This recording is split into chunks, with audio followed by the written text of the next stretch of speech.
Halo teman-teman, selamat datang di channel Dunia Biologi. Semoga teman-teman semua selalu semangat dan selalu ceria.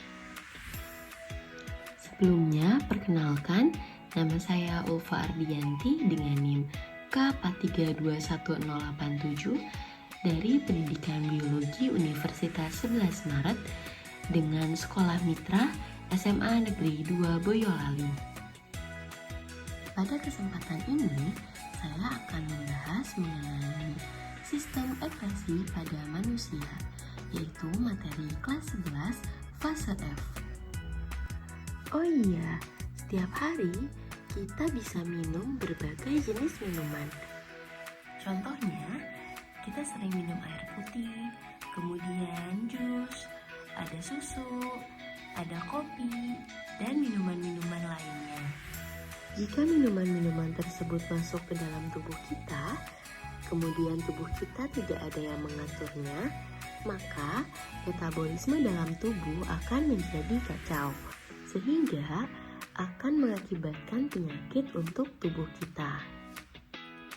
Untuk mencegah hal tersebut terjadi, yang dilakukan oleh tubuh kita, apakah ada yang tahu teman-teman? Ternyata di dalam tubuh kita terdapat beberapa proses pengeluaran. Nah, di antaranya ada ekresi, ada sekresi, dan ada defekasi.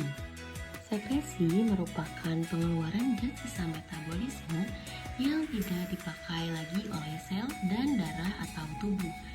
Kemudian harus dikeluarkan dari tubuh, yaitu ada keringat, kemudian urin, CO2, dan H2O.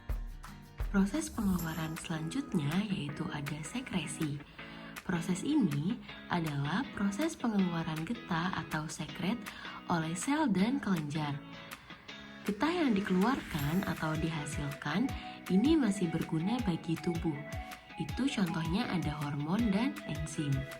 Kemudian, proses pengeluaran yang terakhir yaitu defekasi. Defekasi merupakan proses pengeluaran sisa pencernaan makanan dalam bentuk feses.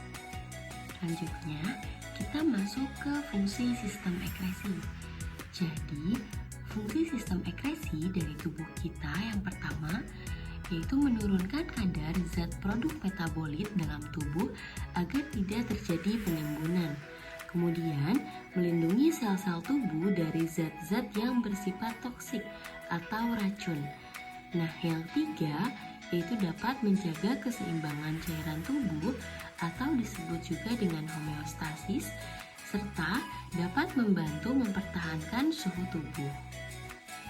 Nah, organ-organ sistem ekspresi terdiri dari hati, kemudian kulit, paru-paru, dan ginjal. Organ yang pertama yaitu ada ginjal. Mari kita bahas bersama-sama. Oke, ginjal ini berjumlah sepasang, terletak di belakang perut sebelah kanan dan kiri tulang belakang, di bawah hati dan limfa. Bagian ginjal dilindungi oleh tulang rusuk. Kemudian, bentuk ginjal itu seperti kacang berwarna merah tua keunguan dengan berat dan besar yang bervariasi, tergantung pada jenis kelamin, umur, dan ada tidaknya ginjal pada sisi lain. Struktur ginjal. Nah, struktur ginjal itu terdiri dari 3 bagian. Yang pertama ada korteks, yaitu kulit ginjal, kemudian medula, sumsum ginjal, dan ada pelvis renalis atau rongga ginjal. Nah, pada korteks atau kulit ginjal itu terdapat banyak nefron atau penyaring. Kemudian, pada medula atau sumsum ginjal itu terdiri dari tubulus, contortus, dan collectifus. Sedangkan pada pelvis renalis atau rongga ginjal itu bermuara pembuluh-pembuluh. Dari setiap rongga keluar ureter. Nah, ureter ini berfungsi untuk mengeluarkan dan menyalurkan urin ke kantung kemih. Bisa dilihat pada gambar terdapat bagian arteri, vena, kemudian pelvis renalis, ureter, kapsul fibros, kemudian ada calyx, medula, dan ada cortex. Di dalam ginjal kita terdapat banyak sekali nefron. Nah, struktur nefron itu terdiri dari kapsul Bowman, kemudian ada glomerulus, tubulus proximal, tubulus distal, tubulus collectivus, dan lengkung Henle. Oke, pada satu unit ginjal itu terdapat 1 juta nefron. Nefron ini adalah unit terkecil dari ginjal. Nefron terdapat pada bagian korteks dan medula ginjal.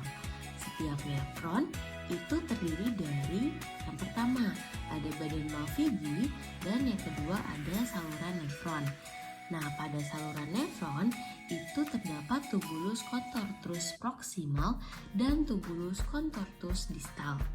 Kemudian ada badan Malpighi yang mengandung glomerulus diselubungi oleh kapsula Bowman, dan glomerulus terbentuk seperti anyaman pembuluh darah untuk menyaring darah. Oke, pembahasan selanjutnya masuk ke fungsi ginjal. Jadi, ginjal itu memiliki banyak sekali fungsi. Di antaranya dapat menyaring darah sehingga menghasilkan urin, kemudian membuang zat-zat yang membahayakan tubuh yaitu urea, asam urat, kemudian ada membuang zat-zat yang berlebih dalam tubuh atau disebut juga dengan kadar gula, mempertahankan tekanan osmosis cairan ekstraseluler, kemudian ada mempertahankan keseimbangan asam dan basa, menjaga keseimbangan air dalam tubuh, dan yang terakhir pengeluaran zat racun seperti obat-obatan. Dalam organ ginjal, proses mekanisme sistem ekresi yang terjadi yaitu pembentukan urin. Nah, pembentukan urin itu terjadi pada glomerulus, itu terjadi pada proses pertama atau disebut juga dengan proses filtrasi. Yang kedua, itu masuk ke tubulus proximal atau tempat proses reabsorpsi. Kemudian masuk ke tubulus distal yaitu tempat proses augmentasi, dan selanjutnya ke tubulus collectivus yaitu tempat mengumpulkan hasil ekresi. Oke, pembahasan lebih jelasnya. Jadi proses pembentukan urin di dalam ginjal itu ada proses yang pertama atau kita sebut dengan proses filtrasi, penyaringan. Nah, penyaringan darah pada glomerulus kemudian menghasilkan urin primer yaitu glukosa, asam amino, air, garam, mineral. Kemudian proses yang kedua ada reabsorpsi atau penyerapan. Nah, penyerapan kembali yaitu zat-zat yang masih diperlukan seperti air, glukosa, asam amino, ion Na, K, Ca, dan Cl. Kemudian menghasilkan urin sekunder serta tempatnya di tubulus proximal. Oke, proses yang ketiga yaitu ada proses augmentasi atau penambahan. Pada proses ini terjadi penambahan zat yang sudah tidak berguna lagi dan menyerap kelebihan air atau ADH. Menghasilkan urin sesungguhnya yaitu terdiri dari air, urea, asam urat, keratin, kreatin, garam mineral, zat warna empedu, dan terjadi di tubulus distal. Pembahasan selanjutnya mengenai proses pengeluaran urin. Jadi, urin kita itu harus dikeluarkan dari dalam tubuh, karena kalau tidak dikeluarkan akan mengakibatkan toksik atau akan mengakibatkan penyakit bagi tubuh kita. Nah, prosesnya yaitu yang pertama itu dari ginjal, kemudian masuk ke ureter, dari ureter akan menuju ke kantung kemih. Nah, dari kantung kemih kemudian akan keluar dari uretra. Nah, jumlah urin yang dikeluarkan itu sekitar 200 sampai 300 ml. Prosesnya itu seperti yang kita bahas tadi, dari ginjal, kemudian ureter, kantung kemih, dan yang terakhir uretra.